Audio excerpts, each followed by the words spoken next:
Un tema sumamente interesante. El Evangelio de San Mateo, ya como les dije al comienzo, ha sido uno de los textos de los evangelios más utilizados en la iglesia primitiva, ¿sí? Más utilizados en la catequesis primitiva, ¿sí? Eh, por su doctrina, por su, ¿qué podemos decir? Por su didáctica. El Evangelio de Mateo es tan consistente, tan pedagógico, que la didáctica que utiliza el escritor sagrado es sumamente práctica, es muy práctica, porque nos habla de los temas comunitarios, de la vida real, con un principio y un final, y con una inclusión bien importante. Jesucristo es el Emmanuel, ¿no es cierto? Que significa el Dios con nosotros. Con nosotros. Termina incluyendo el mismo tema al final, ¿no es cierto? En Mateo 28:20, donde dice, yo estoy con ustedes todos los días hasta el fin del mundo, ¿no es cierto? Es decir, ese Dios con nosotros está y estará. Yo soy su Dios y ustedes serán mi pueblo. Lo que nos dice el Éxodo del libro de Levítico, el profeta Jeremías, la presencia de Dios actuante en la historia. Y decía tan didáctico, ¿por qué? Porque imagínense ustedes, narraciones de enseñanzas, discursos, narraciones de enseñanzas, discursos. Luego, cada discurso tiene un sentido, primero, continuidad, es como una novela. Si me vi el primer discurso, escuché el primer discurso, de ley tengo que escuchar el segundo discurso. Es como cuando veo el primer capítulo de la novela, seguro mañana, 5 minutos antes de la novela, ya estarán lavados los platos, ya habremos merendado, ya habremos hecho todo. ¿Por qué? Porque no queremos perdernos ese nuevo capítulo. Está tan interesante. Lo mismo sucede con Mateo. Mateo 5, las bienaventuranzas, el programa de Jesús, ¿no es cierto? Dichosos los que tienen espíritu, los pobres de espíritu, porque de ellos es el reino de los cielos. Ah, caramba, ¿esto cómo es posible? ¿Cómo se puede hacer realidad? Allá, vamos a lo siguiente. Cómo Jesús, poco a poco, este tema del reino de Dios va desarrollándolo de diversas maneras, con los problemas de la comunidad. La comunidad no es perfecta. La iglesia nunca ha sido perfecta. San Agustín decía, Ecclesiae Sanctae Meretrice, Meretrice. La iglesia es santa y meretrice, ¿no es cierto? Meretrice significa, ¿será que les digo? Meretrice significa prostituta, PUTA, ¿no? La iglesia es santa y es también pecadora, digamos así, en palabras más suaves, ¿no es cierto?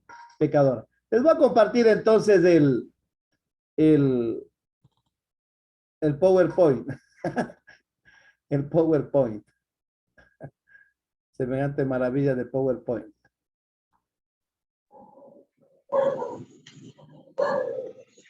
Bien, yo no soy tan didáctico para hacer estas cosas. A mí me encanta tener un pizarrón, escribir ahí y hacer los garabatos. Bueno, la iglesia en San Mateo, ¿sí? Tras la muerte y resurrección de Jesús, las comunidades se dispersan por todos lados, sobre todo por las zonas de Galilea, Jerusalén, Antioquía, Asia Menor, y luego inclusive el evangelio pasa a Macedonia. De ahí, bueno, aunque regresa Pablo, pero después es condenado, ¿no es cierto? Después del tercer viaje misionero, y viaja a Roma. La intención de Pablo fue llegar hasta España y pasar visitando de paso Roma. Bien, la persecución, ¿sí? Las persecuciones hacen que los cristianos, las comunidades judeo-cristianas tengan que salir de su tierra, de su patria, ¿sí? Todos tienen un mismo referente. Jesús, sin embargo, a ver, ¿cuál es el referente? Vamos a ponerle en letras rojitas, ¿no? Para que sea medio bonito. El referente es Jesús. Aquí debe ser un punto. Por eso no es bueno dar los escritos. Así, ya. Ay, perdón. Sin embargo, el modo de vivir, de organizarse de cada comunidad es muy distinto. Es decir, existen diversos modos de hacer y ser iglesia. ¿Sí? Hasta aquí yo quiero que esto esté claro. Primero, las persecuciones de los primeros cristianos de las comunidades judeo-cristianas hace que se dispersen por distintos lugares. Al final de la guerra judía, de la guerra con los judíos, hablamos de la destrucción de Jerusalén del 67 al 70 y luego hasta el 73, con prácticamente la muerte de los judíos de Masada, que se refugiaron en la fortaleza de Masada al sur del Mar Muerto, ¿sí? En esa fortaleza de Herodes. El pueblo judío se dispersa por distintos lugares. Se acabó prácticamente el pueblo judío.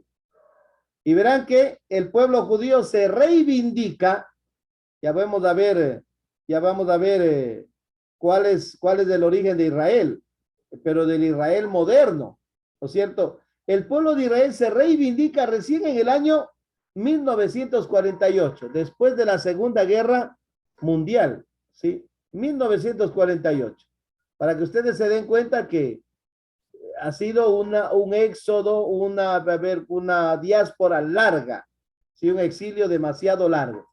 Sin embargo, decíamos, el modo de vivir de cada comunidad es distinto. ¿Por qué? Porque el evangelio, la propuesta de Jesús, se la hace a las diversas comunidades a las que se evangeliza, con las que se encuentra, sean judías o sean paganas, gentiles, ¿no es cierto? Y cada comunidad responde al llamado de Jesús desde la realidad, desde su modo de vivir, desde su cultura. A eso nosotros podemos llamar la inculturación del evangelio. El evangelio desde el comienzo tuvo que ser inculturado en las distintas realidades del entonces mundo conocido, ¿no es cierto? Esto es muy importante para entender que la unidad se logra en la diversidad, ¿sí? La unidad no puede ser uniformidad. Dios no quiere la uniformidad. Dios rechaza la uniformidad. Dice San Pablo, el cuerpo es uno, pero los miembros son diversos. Sin embargo, la mano no puede decir al ojo, porque no es ojo, quítate de ahí, arráncate de ahí. No, porque la mano necesita del ojo y el ojo necesita de la mano. El cuerpo es uno, pero los miembros son diversos, pero forman un solo cuerpo. Nadie está viendo solo el ojo, solo la nariz, solo el corazón. Vemos del cuerpo la unidad del cuerpo. Podemos decir la unicidad del cuerpo, ¿sí? La unicidad del cuerpo. Lo mismo, aunque los miembros de la iglesia somos diversos, distintos, pero vemos una sola iglesia, que es Jesucristo, que es su cuerpo, el mismo Jesús, ¿no es cierto? En distintos lugares. Vemos hoy que el modelo europeo, eurocéntrico, podemos decir, de iglesia, va perdiendo protagonismo, ya que han surgido nuevos modelos de ser iglesia, o sea, de expresiones eclesiales, podemos decir, diversos al paradigma oficial y con gran protagonismo y empuje. Una iglesia tiene que ser capaz de adaptarse a las diversas culturas, proponiendo el evangelio desde el testimonio y la atracción. A ver, ¿qué modelo se nos ha impuesto a nosotros? ¿Qué modelo de ciencia, por ejemplo? La historia se ha impuesto desde la concepción europea. La literatura se nos ha impuesto desde la concepción europea. A ver, díganme ustedes, las etapas de la historia, edad antigua, edad media, edad moderna y contemporánea. ¿Quién nos metió eso? Europa. La literatura, ¿quién nos metió? Europa. ¿Sí? El modelo europeo se ha impuesto, pero ya no nos dice mayor cosa. Vean ustedes, por ejemplo, el modelo de ser iglesia en Europa. Impacta en la gente, llega a la gente está convencida de ese modelo de ser iglesia. Ahora en América Latina se ven nuevos modelos de iglesia, las comunidades eclesiales de base, el nuevo tipo de pastoral, la nueva propuesta que está haciendo el Papa Francisco también, ¿no es cierto?, de la sinodalidad, de no caminar solo, sino de caminar con el otro, cosa que a veces no nos ha gustado, porque siempre el otro se lo ha visto como piedra de tropiezo para nosotros. Ahora vamos a ver lo de Mateo. Desde un comienzo, el Evangelio de San Mateo ha sido el más leído, el más comentado. San Agustín lo comenta muy hermoso, ¿sí? Asumido y propagado, gracias a su manera ordenada y pedagógica de transmitir la doctrina, los acontecimientos y verdades de Jesús de Nazaret, desde la situación histórica concreta que atraviesa la comunidad. Nosotros vemos, cuando leemos del Evangelio de Mateo, vemos claramente reflejado ahí el problema de la comunidad, los problemas comunitarios. Ejemplo, dichosos los pobres de espíritu, porque de ellos es el reino de los cielos. ¿Qué está pasando en la comunidad de Mateo? Existe mucha pobreza. Existe, hay la necesidad de escuchar a Dios, ¿no es cierto? Hay una necesidad imperiosa de escuchar a Dios. Dichosos los perseguidos por la justicia, porque de ellos desde el reino de los cielos. No hace falta ir a pelear por la justicia. No hace falta organizar comités revolucionarios para coger armas e ir a votar garroteando a los que están arriba. No, el reino de Dios es una sociedad alterna, porque si vivimos la justicia es posible vivir. ¿Sí? Dichosos los que tienen hambre y sed de justicia. ¿Sí? Hay que trabajar por la justicia. Los de corazón limpio, porque ellos verán a Dios. Cuando no estás viendo al otro para tu provecho. Inclusive en el Evangelio se dice, se hacen bienhechores para aprovecharse. No porque quieren ayudar, sino por aprovecharse de los demás y para dominar. Qué feo ayudar para dominar. ¿No es cierto? ¿Sí? Así como nuestros países, a veces, estos países grandes ayudan a los países pobres, pero con condiciones, con el objetivo de dominar a los más débiles. No con el objetivo de hacer que esos países salgan adelante, porque no les conviene a los que aplastan desde arriba. ¿No es cierto? Bien, dice,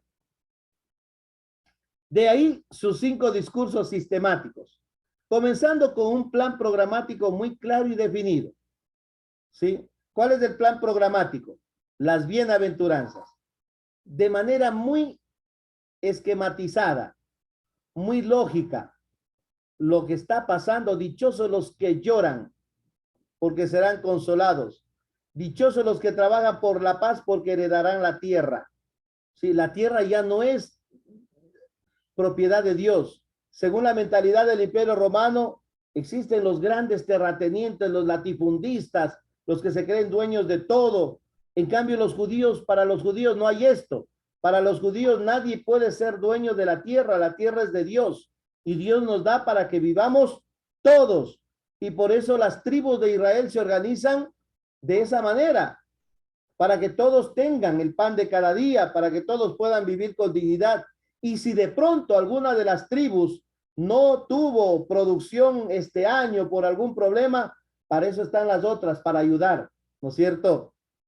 No para hacerles un préstamo para que se recuperen y después cobrarles con intereses. No, ayudar desinteresadamente, porque todos tenemos derecho a vivir. Sí, todos tenemos derecho a vivir. ¿Cuál es el único tema alrededor del cual gira todo este plan programático de Jesús? El reino de Dios. La pasión de Jesús por ese reino de Dios.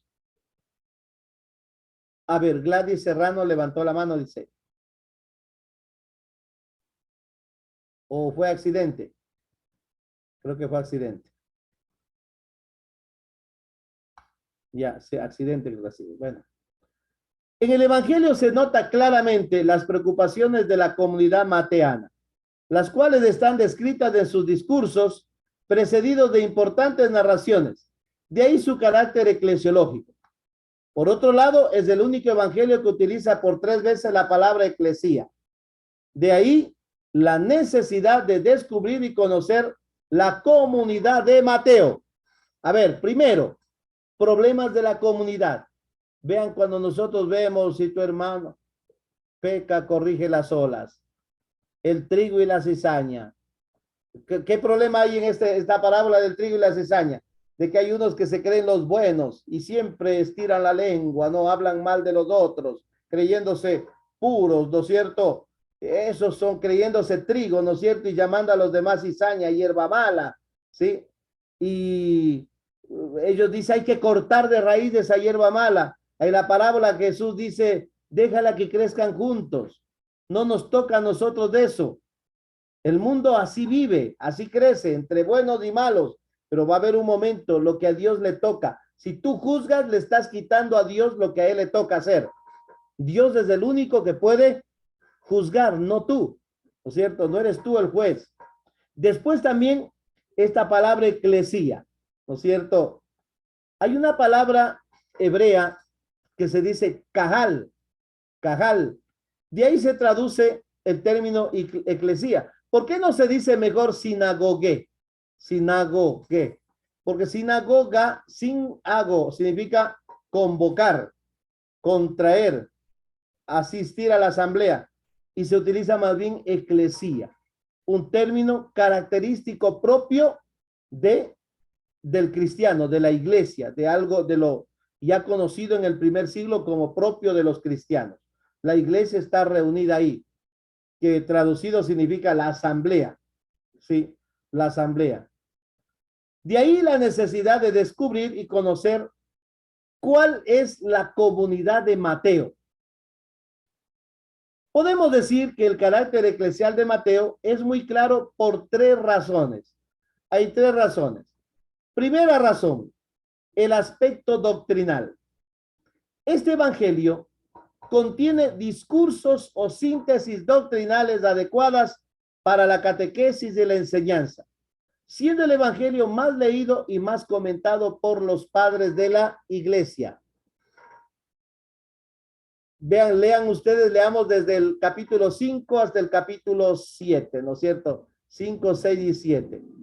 Toda desde el sermón de las bienaventuranzas, y luego viene una explicitación de todo lo que significa y todo lo que implica el tema de las bienaventuranzas, la vivencia de las bienaventuranzas, la justicia nueva superior a la antigua, por ejemplo.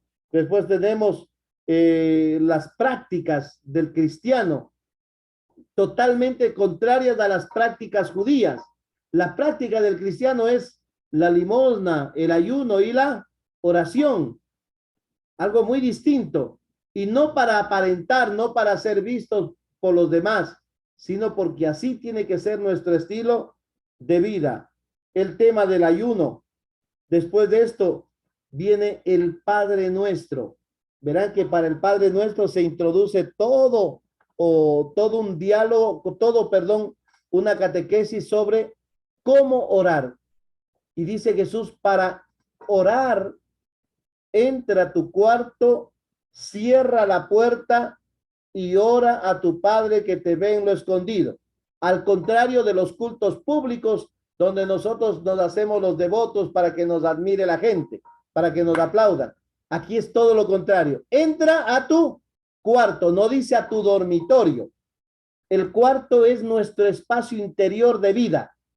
Cierra la puerta significa no veas a nadie, que nada te distraiga. Es mejor que nadie te vea, que solo te vea quién, mi Padre que está en el cielo, y mi Padre que está en el cielo te recompensará. 2. Hay un uso de la palabra iglesia en dos sentidos, en los dos sentidos. Primero, lo que tenemos Mateo 16, 18. Mateo 16, 18. Tú eres Pedro, y sobre esta piedra edificaré mi iglesia, y el poder del Hades no prevalecerá sobre ella. El mayordomo, yo te daré las llaves del reino de los cielos. ¿Sí? Lo que aparece en el profeta Isaías, ¿no es cierto? El mayordomo es el que da las llaves, ¿no es cierto? El que tiene, perdón, las llaves. El rey confía totalmente la casa, los bienes, todos los bienes de la casa al mayordomo. Aquí aparece Pedro, este lenguaje lo entienden bien los judíos. Aquí Pedro aparece como el mayordomo, ¿sí? La palabra mayordomo, ¿qué quiere decir? Domo significa casa.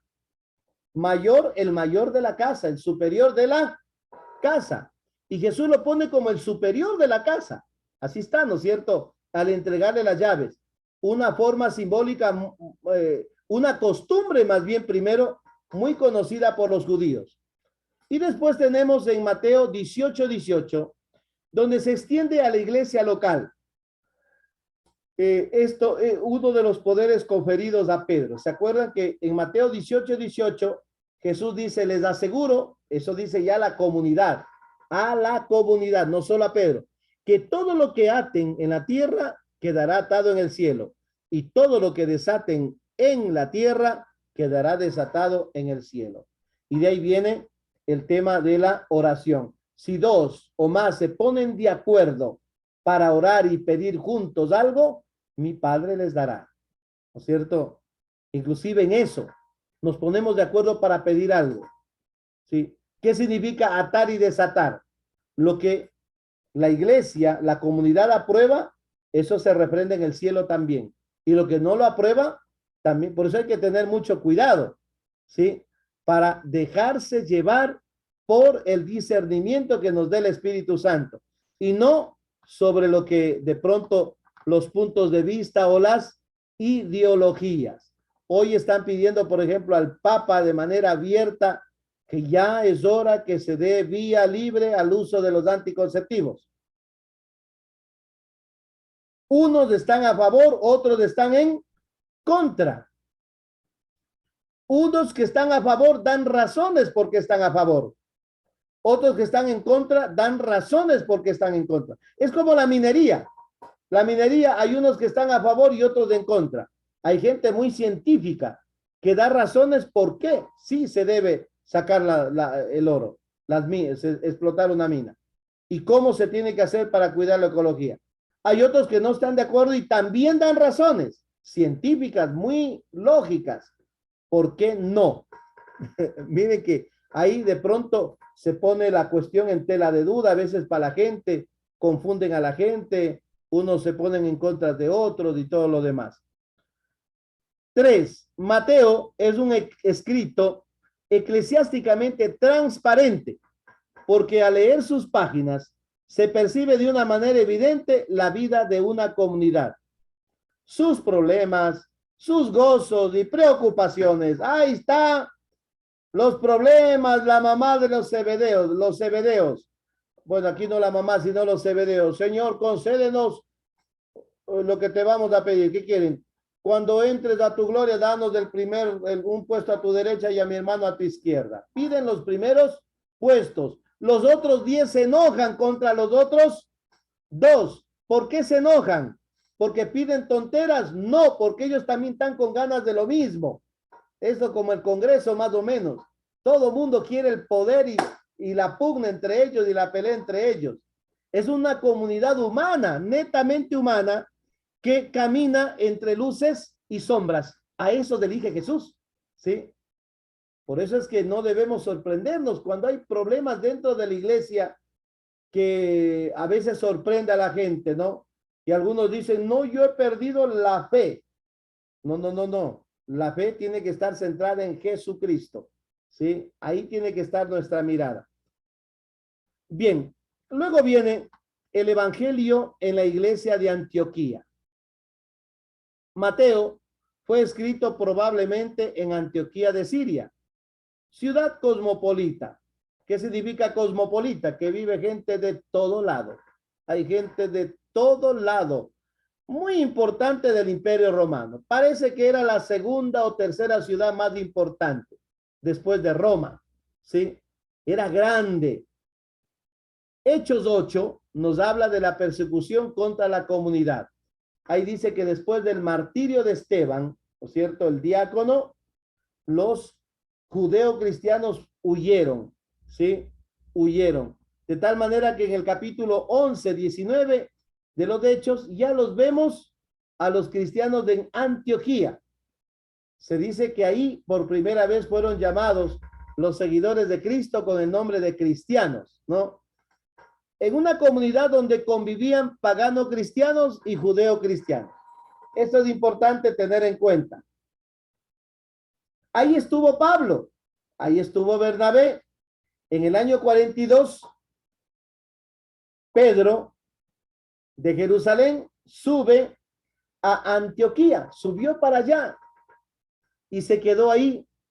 Y parece que Pedro tenía una mente muy abierta. Ahí vemos que en el capítulo 10 de Hechos de los Apóstoles, Pedro está en la casa de un Simón curtidor, en Jope, que es a la orilla del mar Mediterráneo. Y según la ley de Moisés, es prohibido ese tipo de trabajo y Pedro está metido ahí. Posiblemente estaba inclusive ayudando, porque era consciente de que cuando va a un lugar tiene que ganarse el pan, trabajando con sus manos, como el Señor Jesús. Y allí lo manda a ver Cornelio. Se entera que está ahí, Cornelio lo manda a ver, el centurión romano, ¿no? Pedro tenía una mentalidad bastante abierta, al contrario de Santiago. Acuérdense que en Hechos 15, ¿quién es el que mete las patas y el que quiere meterse a definir las cosas de Santiago? Al último habla Santiago. A pesar de que Pedro clarifica que por medio de él, Jesús, ¿no es cierto?, quiso dirigirse a los demás, ¿no es cierto? A Pedro le encargó prácticamente el gobierno de la iglesia. Pedro convivía normalmente con judeo-cristianos y pagano-cristianos, de tal manera que se sentaban en una misma mesa. Esto es muy diciente. Sentarse en una misma mesa significa compartir la vida.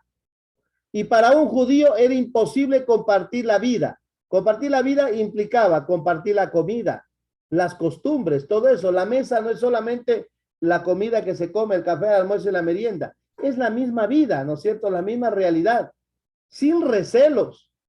¿Por qué? Porque los judíos tenían sus comidas selectas según la ley de Moisés. No podían comer los mariscos, no podían comer el chancho, algunas cosas que ellos llamaban como abominables. Y a sentarse en una misma mesa es porque se han salido de todos esos prejuicios, ¿no es cierto?, que perjudicaban la unidad entre cristianos, entre judíos y paganos. Sin embargo, dice que llegaron unos de Santiago, han subido de Jerusalén allá a Antioquía unos partidarios de Santiago, a los que se les llama judaizantes, ¿sí? Cristianos sí, pero todavía con esa mentalidad rigurosa de la ley.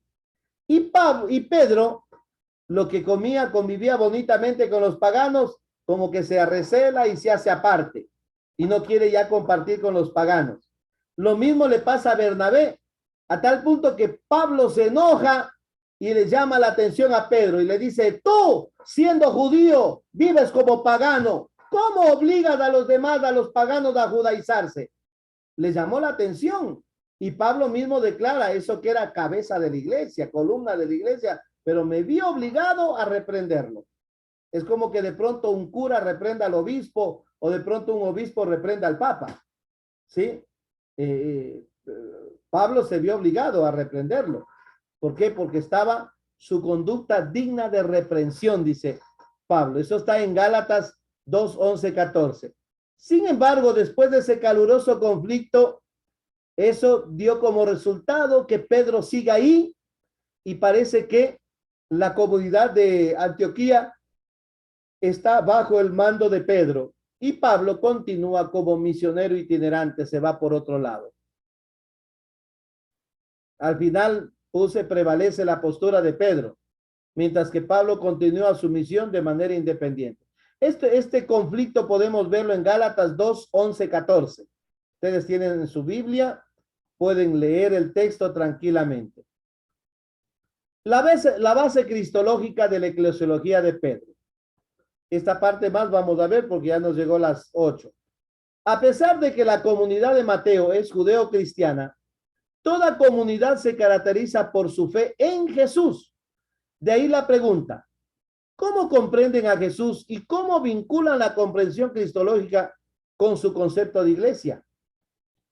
Jesús es para Mateo el hijo de David, es el Hijo de Dios, es el Emmanuel y es la presencia de Dios en medio de su pueblo. Ahí podemos ver los textos de Éxodo 6, 7, 9, Levíticos 26, 12, confrontar con Mateo 28, 19. Facilísimo, ¿no es cierto? Ustedes serán mi pueblo y yo seré su Dios. Yo estaré siempre con ustedes y ustedes serán mi pueblo. Las mismas palabras las utiliza Jesús. Yo estaré siempre con ustedes. ¿Sí? Yo estaré siempre. Jesús asegura su presencia continua en la comunidad. Es muy notable destacar el mandato eclesiológico en el centro de dos afirmaciones cristológicas. ¿Cuáles son las dos afirmaciones cristológicas? Mateo 28, 18, 20. Verso 18. Se me ha dado todo poder en el cielo y en la tierra. Esa viene a ser una afirmación cristológica. Mandato eclesiológico, ¿cuál es? Vayan y hagan que todos los pueblos sean mis discípulos. Ese es el mandato. Bautizándolos en el nombre del Padre y enseñándoles a cumplir. Imagínense ustedes, después de que Jesús en el mandato misionero que dijo, no vayan sino a las ovejas descarriadas de Israel. Capítulo 22, la Sirofenicia, ¿se acuerdan? Esta mujer Sirofenicia, mi hija tiene un demonio y quiero que la saques. Y Jesús dice, no está bien dar el pan de los hijos a los perros. Groserísimo Jesús, grosero, ¿no es cierto? Ve, atiéndele. Y Jesús dice, no he venido sino por las ovejas descarriadas de Israel. Esta Sirofenicia no me importa. He venido solo por las ovejas descarriadas de Israel. O sea, aquí se ve a un Jesús resistente, ¿no es cierto?, a los paganos. Sin embargo, la mujer le hace reflexionar, le hace sensibilizar. Tiene razón, Señor, pero también los perritos debajo de las mesas de los amos comen las migajas que caen de esas mesas. Con esa suspicacia la mujer se entera de las migajas que traen de la multiplicación de los 7 panes y de los pescados, ¿no es cierto? Sí, traen eso. Las migajas, no te pido el pan de los hijos, te pido lo que los hijos ya no quieren comer, es que los hijos tienen demasiado, pucha, y como tienen abundancia, a ellos no les importa comerse lo mejor y botar los retazos. Eso te pido, Señor. Y Jesús dice, ¿qué fe tienes tú? En Israel no he encontrado esa fe. Que se cumpla lo que tú crees. Y va, la hija está curada ya en la casa, ¿no es cierto? La fiebre que tenía, el demonio. Antiguamente se pensaba que la fiebre era producto del demonio. En griego se dice piretos, ¿sí? Piretos. Y después viene la otra afirmación cristológica. Yo estaré con ustedes todos los días hasta el fin del mundo. Dos afirmaciones cristológicas y un mandato misionero eclesiológico, ¿no es cierto? A la iglesia. Está dirigida a toda la iglesia. Bien, no quiero cansarles más porque el tema es muy interesante. Sí, el tema es bien interesante y quiero que ojalá lo podamos nosotros. Yo puedo corregir este trabajito y darle, sí, porque sí es bueno que ustedes tengan esas hojitas. Yo le voy a pasar al hermano Juanito a ver si es que me ayuda a compartir este trabajo. Bueno, todo trabajo yo le escribo. Lo que pasa es que para mí es difícil hacer esos PowerPoint. Mirta es muy pedagoga. Ella tiene esa facilidad que conoce. Yo, en cambio, soy muy maleta para eso. Tendré que sentarme a aprender unos cuantos días de hacer esas cosas, hacer esas maravillas que hacen en el PowerPoint, de poner los dibujitos, las bonitas letras. Bueno, yo hago con la letra, bueno, no patoja, porque la computadora escribe bien, ¿no es cierto? Si escribiera yo misma, y sí, fuera inteligente. Bueno, hemos perseverado 29, 30 en el curso bíblico. Yo quiero decirles lo siguiente, verán, la palabra de Dios tiene que ser para nosotros siempre el eje de todo. No es Pedro. Eso dice San Agustín y es santo. Eso decía San Atanasio, por ejemplo. Nuestra teología defiende que la roca es Pedro, porque dice, tú eres Pedro y sobre esta piedra. Y roca y Pedro es lo mismo, porque se dice Kefas. Es arameo, Kefas, Kefas. ¿Sí? Tú eres Kefas y sobre este Kefas edificaré mi iglesia. Así está en la traducción. Entonces, afirmando que Pedro es la roca. Ahora, tiene consistencia cuando en la otra parte, en Mateo 18 dice, les aseguro que todo lo que ustedes aten en la tierra será atado en el cielo. El mandato a la comunidad, en cambio, de atar y desatar. Si solo Pedro lo tiene y ahora lo da a toda la comunidad. Es la comunidad la que si se pone de acuerdo en pedir algo, eso se le concede, Dios lo concede. Entonces vamos a reflexionar qué significado tiene esto y cómo se ha trabajado todo esto a lo largo de la historia de la iglesia. Sí, parece que más le embarré. ¿Le embarré más o qué? ¿Qué dices, Yayito?